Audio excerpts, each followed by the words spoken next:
the biggest thing is that the paid media, social media manager, whatever it is, like that role that we've been working off of over the last, I would say 3 years, is going to be dead by 2026.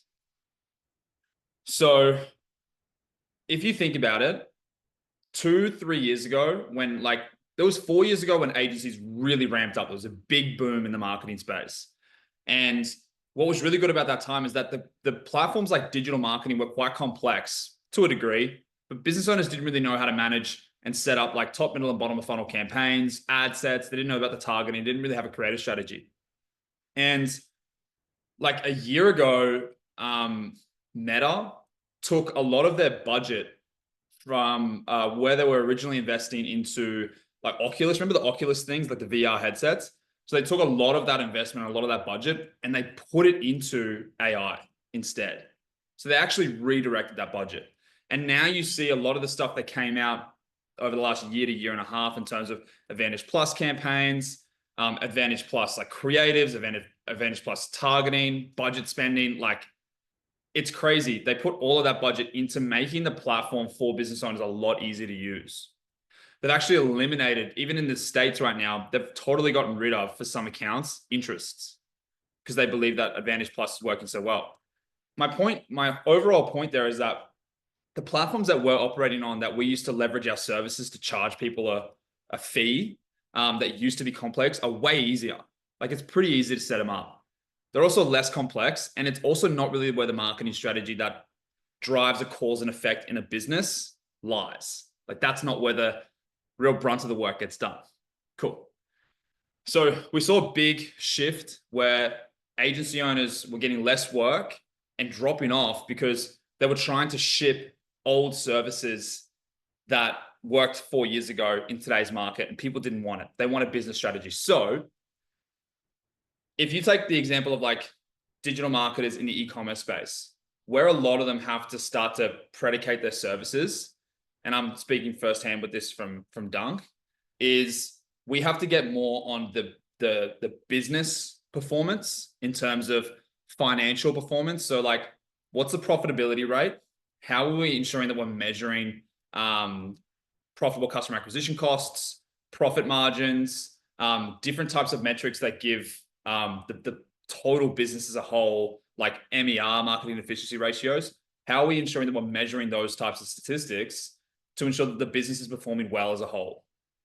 And is what we're doing in terms of our package service, paid ads management, creative strategy, offers, product bundling, things that we're kind of creating on our front, is what we're doing making an impact on that business's performance to the point where the client sees worth in paying us $4,500 a month to be alongside them as their marketing partner?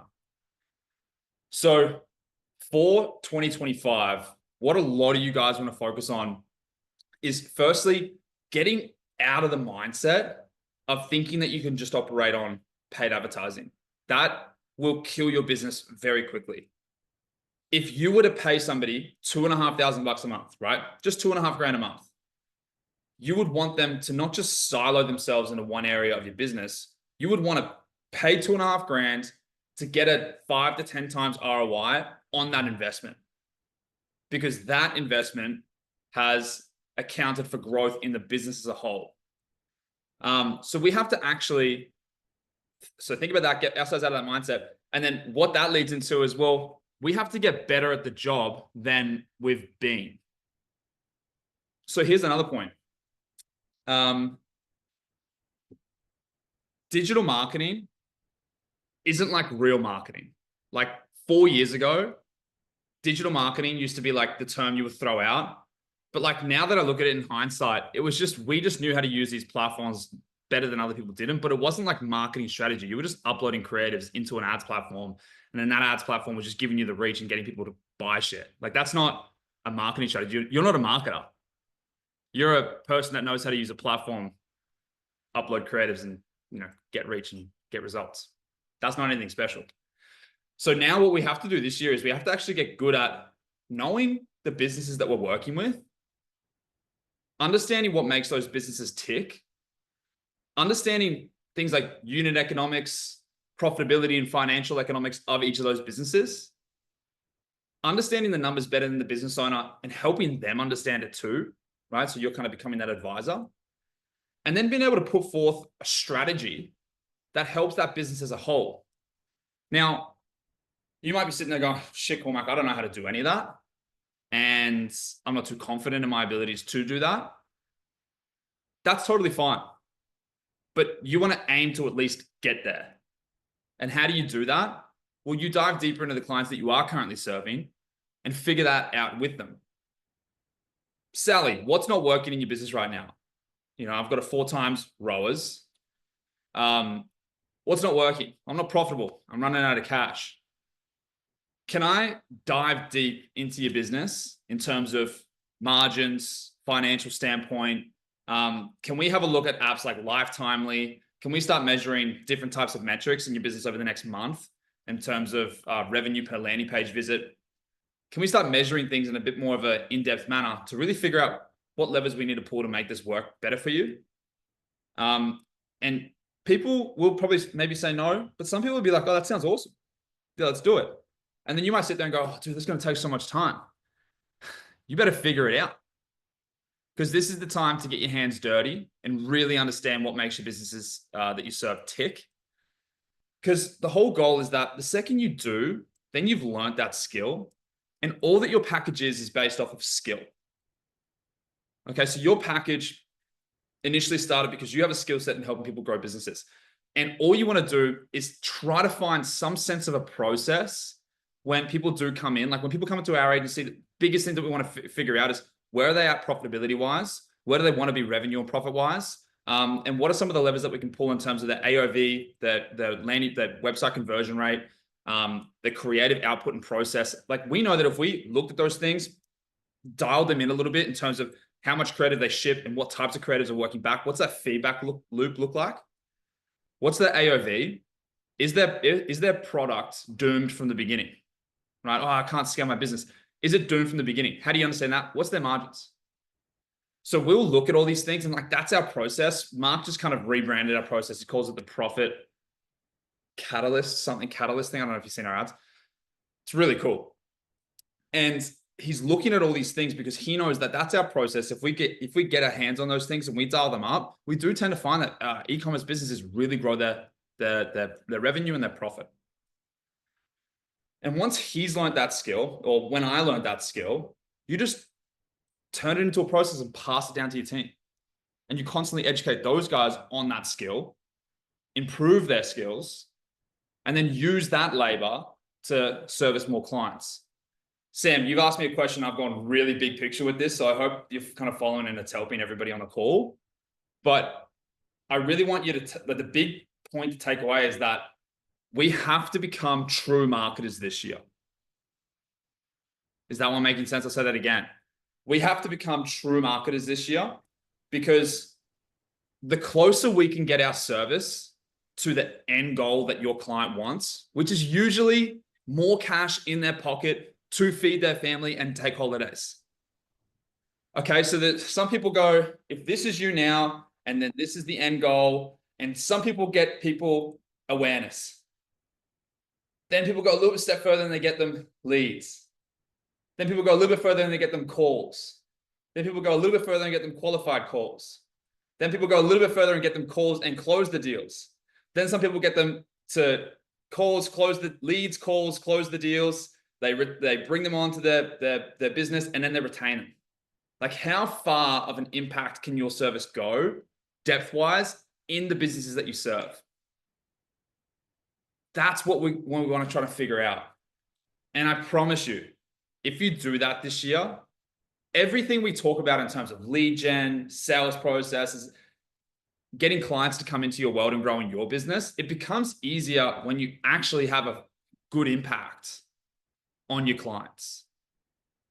Not just, I can offer this service, I kind of get these bits and pieces done within their business. For the most part, it helps them and I get my retainer at the end of the day. That's a really hard thing to scale because selling a bag of shit at scale is much more difficult than it is selling a Ferrari. Okay, I'm going to digress. Questions? We're not going to go to hands up questions. open, just unmute yourself. Does anybody have any questions at the back of what I just said then? Because I preached at you. I guess the follow-up question I have, Cormac, is how can we, assuming we develop the capability of looking at the business and developing a marketing strategy of what that business needs, the overlap between what the client needs and what I can deliver. There's a Gantt chart, right? I can't do everything that the client may need. So how can we be honest, if you like to the client, hey, you need those 5 things. I can help you with those 2. The other 3, you need to go somewhere else. Great question. So like even in my agency, we would help them manage the paid ads. And even when we didn't offer email, we wouldn't do the email, but we would still have, this is the key.